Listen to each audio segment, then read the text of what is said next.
शहर कुहना खुरासान के दामन में बसा हुआ एक पुराना शहर, जहां बाजार की रौनकें सुल्तान जलालुद्दीन के महलों तक जाती थीं। सौदागर रेशमी कपड़े बेचते, जरगर सोने के हार गूंथते, अत्तार इत्र और लोबान के धुएं से गलियों को महका देते। मगर इस शहर के एक कोने में, जहां बाजार की रौनक नहीं पहुंचती थी, जहां गलियां इतनी तंग थीं कि दो इंसान बराबर नहीं गुजर सकते थे, वहां एक झोपड़ी थी। और उस झोपड़ी में रहता था अय्यूब, एक मोची, एक ऐसा इंसान जिसे दुनिया ने कभी देखा ही नहीं, और जिसे देखा भी तो सिर्फ नीची नजर से। अय्यूब की उम्र अभी सिर्फ 25 बरस थी, मगर उसके चेहरे पर दरारों का वो नक्शा था जो आधी सदी की मुश्किलात खींचती हैं। उसका बाप अल्लाह को प्यारा हो चुका था जब अय्यूब अभी 10 बरस का था। उसने मोची का काम अपने बाप से सीखा था, वही पुरानी तेरी, वही टूटे औजार। मगर उसमें एक हुनर था, एक हाथ का जादू था जो उसके बाप के पास भी नहीं था। वो चमड़े को यूं काटता था जैसे कोई खत्तात कागज पर हुरूफ रकम करे, धागे को यूं पिरोता था जैसे मोतियों का हार गूंथता हो। मगर हुनर को कोई पूछता कब है जब पहचान न हो। शहर के बड़े बड़े मोची, जिनके पास दुकान थी, शागिर्द थे और बाजार में नाम था, वो अय्यूब को काम ही नहीं करने देते थे। फिर आ गया तू। मैंने कहा था ना, तेरे हाथ के सिए हुए जूते मेरी दुकान की शान के लायक नहीं। चल हट यहाँ से। कोई सौदागर तेरे काम को अपनी दुकान में नहीं रखेगा। हमीद साहब, बस इतनी गुजारिश है कि इन जूतियों को देख लें। मैंने 1 हफ्ते की मेहनत लगाई है। चमड़ा मैदान से खुद उठाया, धागा बाजार से उधार लिया। बस इतना मिल जाए कि अम्मी के लिए हकीम की दवाई आ सके। हाँ, तेरे जैसे मिस्कीन का काम बेचना है तो सहरा में जाकर रेत को बेच। यहां शहर में तेरे जैसों की जरूरत नहीं।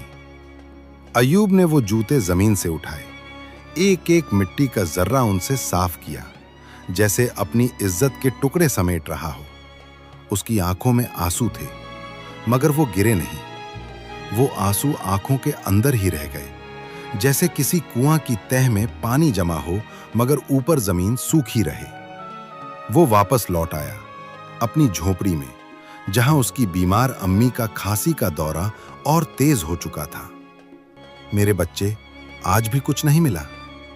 नहीं अम्मी, आज बहुत अच्छा दिन था। कल इंशाअल्लाह बाजार से कुछ काम मिलेगा, आप फिक्र न करें।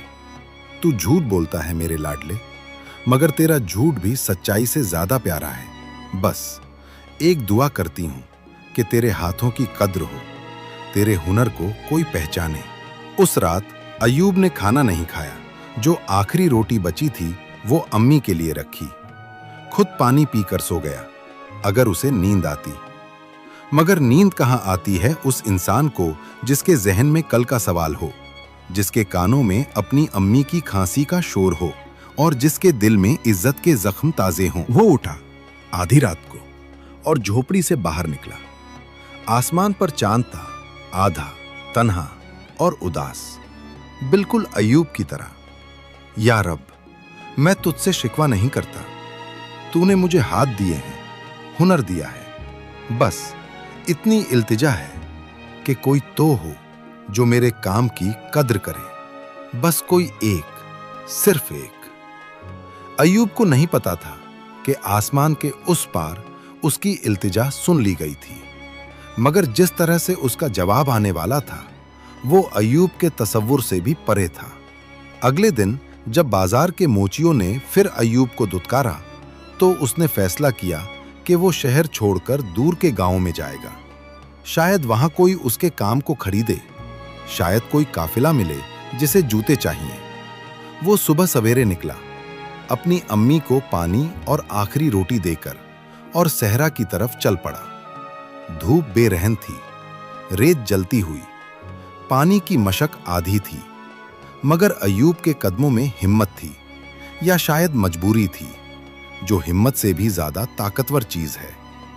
अय्यूब जब एक पत्थर की आड़ में साए के लिए रुका तो उसने देखा कि एक नुकराई रंग का बाज सफेद जैसे बर्फ जमीन पर गिरा पड़ा है। उसका एक पर टूट चुका था, खून बह रहा था, और एक काला सांप फुंकारता हुआ उसकी तरफ बढ़ रहा था।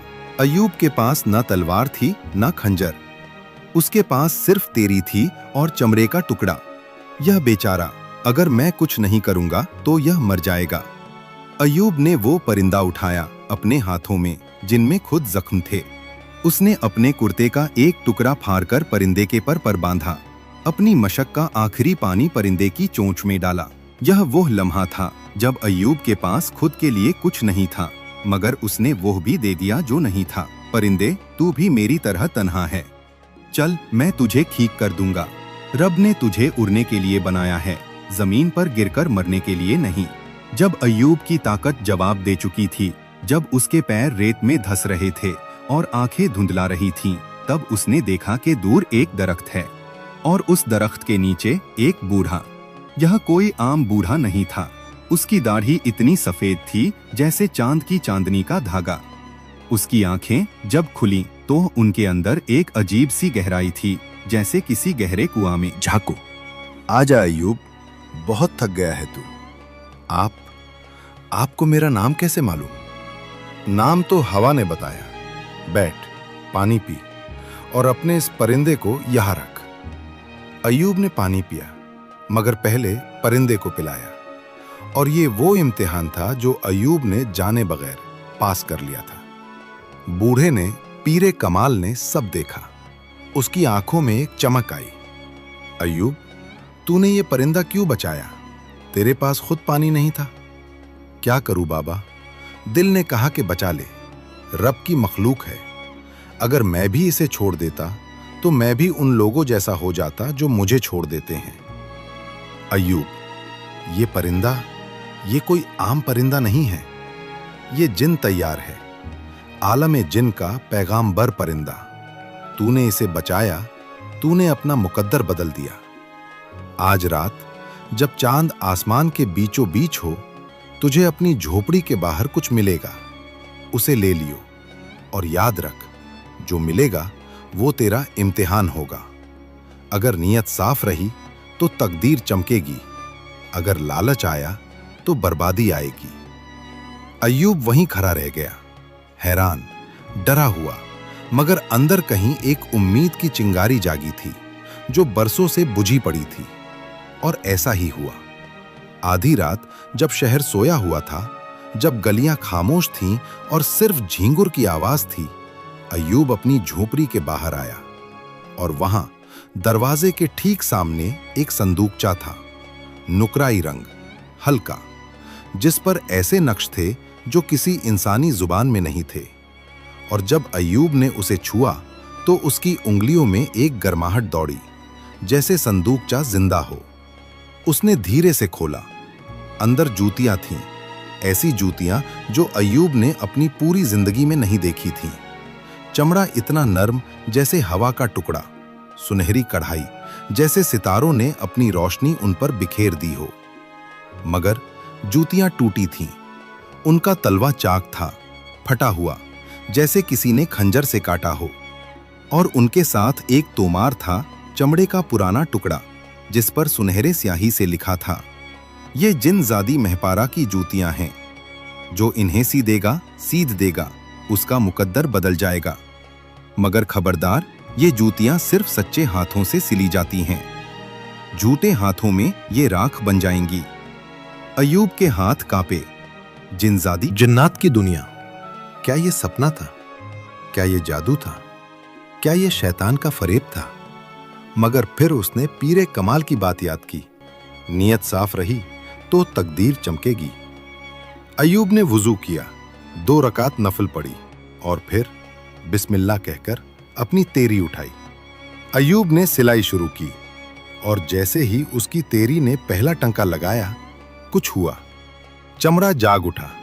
हर टंके के साथ चमड़े से एक हल्का सा नूर उभरता। हर धागे के साथ हवा में एक महक फैलती, गुलाब की, अंबर की और किसी ऐसी चीज की जो इस दुनिया की नहीं थी। अय्यूब के हाथ नहीं रुके, वो सीता गया, घंटों तक, बिना थके, बिना रुके, जैसे कोई गैब ताकत उसके हाथों को चला रही हो। और जब सब कुछ मुकम्मल हुआ, अय्यूब, ये क्या है? ये रोशनी, ये खुशबू, बेटा, ये क्या कर दिया तूने? अम्मी, मुझे खुद नहीं पता। मगर कुछ अच्छा हो रहा है। दिल कह रहा है कुछ अच्छा हो रहा है। मोची अय्यूब, तूने मेरी जूतियां सी दी हैं। तूने अपने सच्चे हाथों से वो किया जो जिन दुनिया के बड़ों बड़ों से ना हो सका। सुन, कल सुबह से जो भी तेरा दरवाजा खटखटाएगा वो तुझसे काम मांगेगा। तेरा हुनर अब दुनिया देखेगी, मगर याद रख, लालच से दूर रहना। जिस दिन तूने लालच किया सब कुछ छिन जाएगा। और हां, जब मुझे जरूरत होगी मैं फिर आऊंगी। आवाज गायब हो गई, हवा रुक गई, नूर धीमा पड़ा, मगर अय्यूब का दिल पहली बार सुकून से भर गया था। और ऐसा ही हुआ जैसे जिनजादी ने कहा था। अगले दिन से अय्यूब का दरवाजा खटखटाना शुरू हुआ। पहले एक काफिला आया जिनके ऊंटों के चमड़े के कजावे फट गए थे। फिर एक शहसवार आया जिसे घोड़े की जीन चाहिए थी। फिर सौदागर आए, आम लोग आए, और सबका एक ही कहना था, हमने सुना है अय्यूब मोची के हाथ में जादू है। और वाकई अब अय्यूब जो भी सीता उसमें एक अलग बात होती।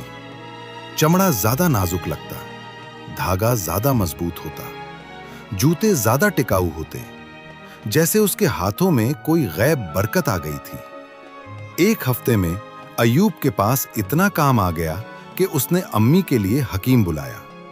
दवाई आई, खाना आया, और पहली बार अय्यूब ने अपनी अम्मी को मुस्कुराते देखा। मगर जब अय्यूब की किस्मत चमकी तो किसी की आंख भी चमकी, मगर यह चमक हसद की थी। सौदागर हमीद, वही मोटा सौदागर जो अय्यूब को धुतकारता था, अब देखता था कि उसका कारोबार डूब रहा है। लोग उसकी दुकान छोड़कर अय्यूब के पास जाते। उसकी नींद उड़ गई। ये कैसे हो सकता है, वो सोचता। एक मिस्कीन मोची जिसके पास एक टूटी झोपड़ी थी, अचानक इतना मशहूर। जरूर कोई तिलिस्म है, जरूर कोई जादू है। और हसद का बीज जब एक बार दिल में गिर जाए तो वो दरख्त बनता है, जहरदार दरख्त, जिसका हर फल तबाही होता है। जुल्मत, तुझे बुलाया इसलिए है कि वो अय्यूब मोची, उसके पास जरूर कोई तिलिस्मी चीज है, कोई जादुई शय, उसी से उसका काम चमका है। मुझे वो चीज चाहिए। हमीद, मैं देखता हूं, मगर अगर वाकई जिन्नात का मुआमला है तो खतरा बड़ा है। मेरी फीस 100 अशरफियां होगी। 100 अशरफियां? लुटेरा है तू। लालच का इलाज सस्ता नहीं होता हमीद, सोच ले। ठीक है, मगर मुझे वो चीज चाहिए, चाहे कुछ भी करना पड़े। और यूं 2 अंधेरे दिलों ने एक और अंधेरे का बीज बोया। जुल्मत, जो शहर कोहना का सबसे खतरनाक साहिर था, जिसे लोग सिया दस्त कहते थे, उसने अपना काला काम शुरू किया। वो अय्यूब की झोपड़ी के इर्द गिर्द रात को साए की तरह घूमता, तिलिस्म फूंकता और देखता कि अय्यूब की ताकत का राज क्या है। वो आधी रात थी जब फिर वो खुशबू आई, वो महक जो इस दुनिया की नहीं थी। अय्यूब का हाथ रुक गया, उसका दिल तेज धड़कने लगा, और फिर पहली बार वो दिखाई दी। मोची अय्यूब, हुक्म कीजिए। तू डरता नहीं? डरता हूं, मगर उस जात से जो जिन्न और इंसान दोनों का खालिक है, आपसे नहीं, क्योंकि आपने मुझ पर एहसान किया है। अय्यूब, मुझे तेरी जरूरत फिर है। देख, ये मेरे आबा जान मलिकुल जिन की तरफ से है। ये जूतियां उनकी दरबार की हैं। इन्हें सिर्फ वही सी सकता है जिसका दिल माल और दौलत की हवस से पाक हो। क्या तू सिएगा? मैं एक मोची हूं, सीना मेरा काम है। जो काम मेरा है वो मैं करूंगा। और अय्यूब ने दूसरी बार जिनजादी की जूतियां सीनी शुरू की, मगर इस बार सिलाई और मुश्किल थी। चमड़ा जैसे जलता था, धागा जैसे अपनी मर्जी से चलता था, तेरी जैसे बार बार टूटने लगती। मगर अय्यूब रुका नहीं, उसने सब्र किया। हर टूटे धागे को दोबारा पिरोया, हर टूटी तेरी को दोबारा तेज किया, और पूरी रात बिना सोए वो सीता रहा। सुबह तक जूतियां तैयार थीं और इस बार जब महपारा ने जूतियां पहनी तो पूरे कमरे में नूर फैल गया और जूतियों के तलवे से एक मोती बाहर आया, नुकराई रंग का, और अय्यूब के हाथ में गिरा। ये दुरे जिन्न है। ये मोती जब तक तेरे पास है, तेरा हुनर 1000 गुना बढ़ेगा। तेरी हर सिलाई में बरकत होगी। तेरा हर काम चांद के नूर की तरह चमकेगा। मगर खबरदार अय्यूब, ये मोती सिर्फ तेरे दिल की पाकी की वजह से जिंदा है। अगर ये किसी और के हाथ में गया, किसी लालची के, किसी हसदी के, तो ये मोती जहर बन जाएगा। इसे अपनी जान से ज्यादा संभाल। मगर अय्यूब को क्या पता था कि अंधेरों में आंखें होती हैं। जुल्मत, सियाह दस्त साहिर, उसने अपना तिलिस्मी जासूस भेजा था, एक काली बिल्ली की शक्ल में, जो छत पर बैठकर सब देख रही थी। बिल्ली ने सब देखा, जिनजादी को, मोती को, सब। और जब बिल्ली जुल्मत के पास लौटी तो जुल्मत की आंखों में वो चमक आई जो सोने के भूखे इंसान की आंखों में होती है। हमीद, तेरा शक सही था। उस मोची के पास जिन्नात का मोती है, दुरे जिन। इसी की वजह से उसका हुनर चमका है।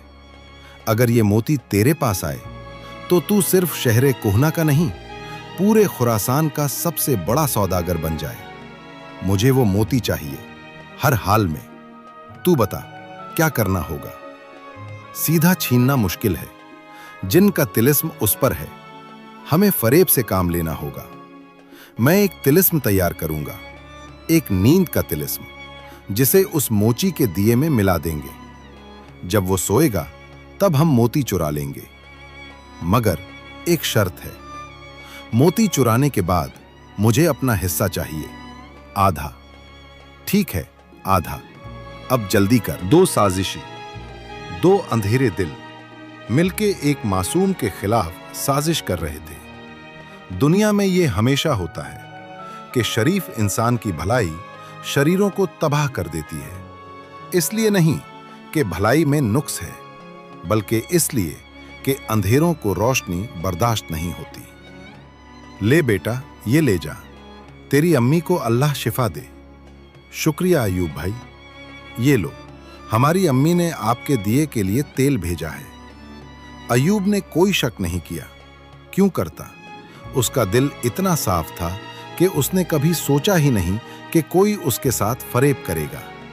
उसने वो तेल अपने दिए में डाला और जब दिया जला तो उसमें से एक हल्की नीली धुंध उठी और अय्यूब की पलकों पर नींद की भारी चादर गिर गई। वो वहीं गिरा, जमीन पर, मोती को सीने से लगाए। मगर नींद इतनी गहरी थी कि अगर कयामत की सूर भी बचती तो अय्यूब नहीं जागता। मिल गया दुरे जिन। अब ये मेरा है, तेरा, हमारा है, आधा मेरा। हाँ, चल अब भाग यहां से, सुबह से पहले।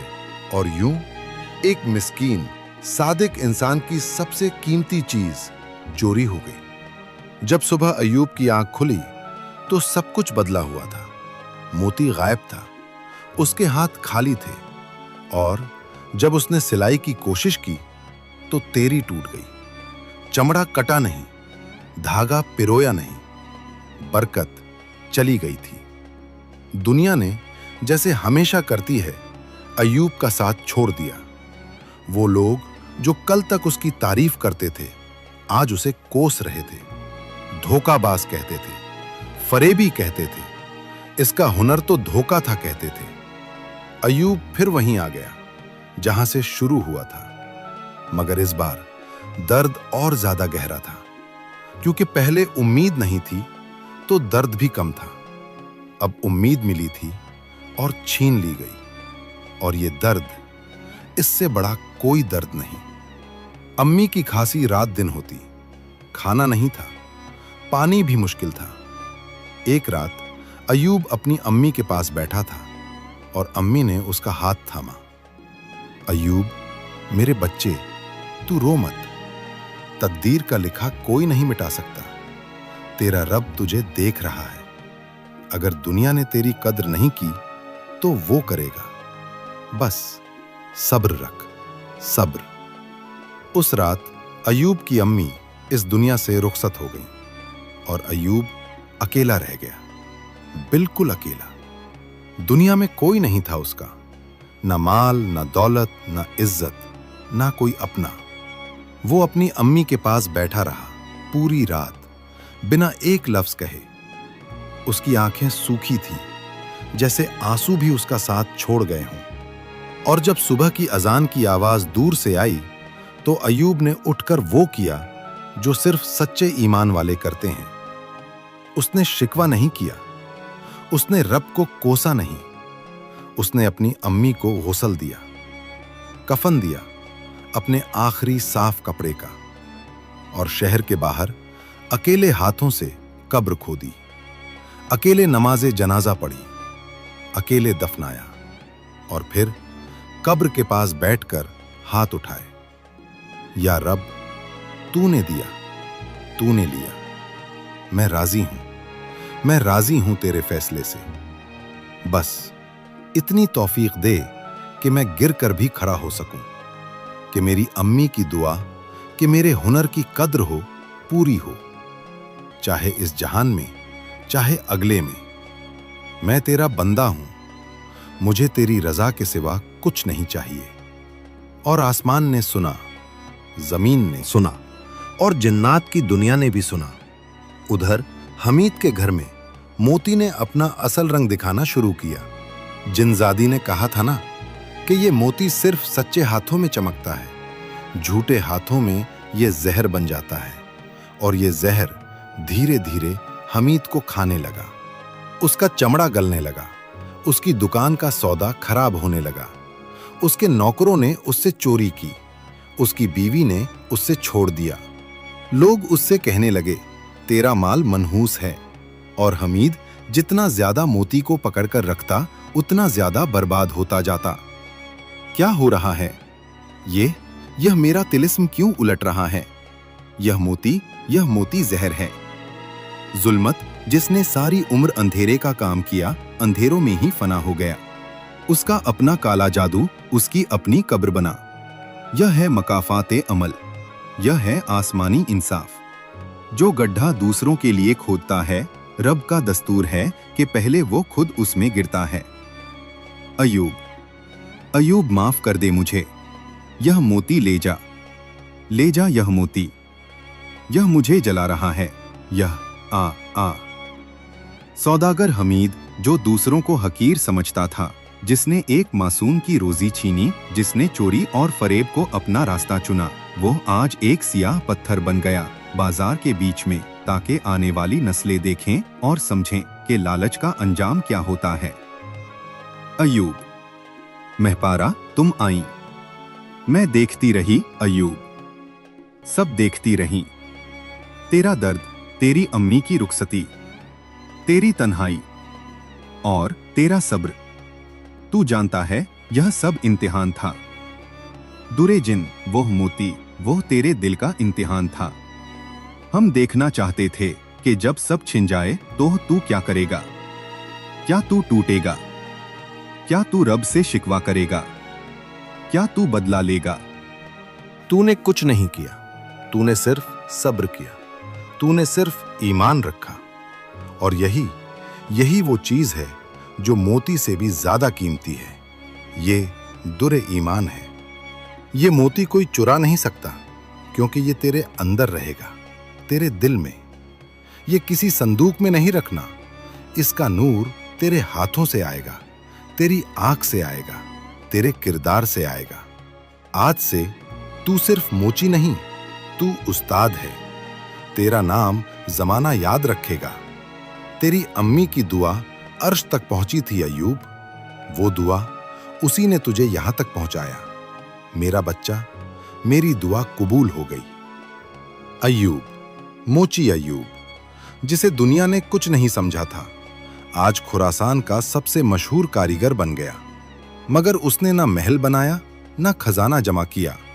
वो सादगी में रहा, यतीमों को पाला, गरीब मोचियों को अपना हुनर सिखाया। और जब कोई पूछता, अयूब तेरा राज क्या है, तो वो मुस्कुराता और कहता, राज कुछ नहीं, बस हाथ सच्चे हों तो धागा कभी नहीं टूटता, और दिल साफ हो तो रब का नूर कभी नहीं बुझता। दोस्तों, ये कहानी यहाँ खत्म होती है, मगर इसका सबक कभी खत्म नहीं होता। दुनिया में लोग हुनर की कद्र नहीं करते जब तक इज्जत ना हो। दुनिया में लोग इंसान को उसके कपड़ों से नापते हैं, उसके दिल से नहीं। मगर रब, वो ऊपर वाला, वो दिल देखता है। वो देखता है कि जब तुम्हारे पास कुछ नहीं था तब तुमने क्या किया। जब तुम्हारे पास ताकत नहीं थी तब तुम्हारे अखलाक कैसे थे। जब दुनिया ने तुम्हें छोड़ा तब तुम्हारा ईमान कैसा था। अय्यूब के पास कुछ नहीं था, मगर उसके पास सच्चाई थी, सब्र था, ईमान था। और यही वो दौलत है जो न चुराई जा सकती है, ना छीनी जा सकती है, ना जलाई जा सकती है। और लालच वो आग है जो पहले दूसरों को जलाती नजर आती है, मगर असल में वो अंदर से खुद को जलाती है। हमीद ने अय्यूब से छीना मगर खुद सब कुछ खोया। जुल्मत ने अंधेरा फैलाया मगर खुद अंधेरों में फना हुआ। तो याद रखो, मेरा और तुम्हारा इम्तिहान रोजी रोटी नहीं, किरदार है। और किरदार वो चीज है जो कब्र तक साथ जाती है। सुनो, समझो और अपने दिल में उतारो, क्योंकि यह कहानी तुम्हारी कहानी भी हो सकती है। अगर यह कहानी तुम्हारे दिल को छू गई तो एक काम करो, लाइक करो, शेयर करो और अपने किसी अपने को सुनाओ। क्योंकि अच्छी कहानी वो है जो एक दिल से दूसरे दिल तक सफर करे। और अगर और ऐसी कहानियां सुनना चाहते हो तो इस चैनल को जरूर सब्सक्राइब करो। हम मिलते हैं अगले जुमेरात एक और पुरस्कार रूह को झंझोर देने वाली कहानी के साथ। तब तक अल्लाह हाफिज। और याद रखो, सब्र का फल हमेशा मीठा होता है।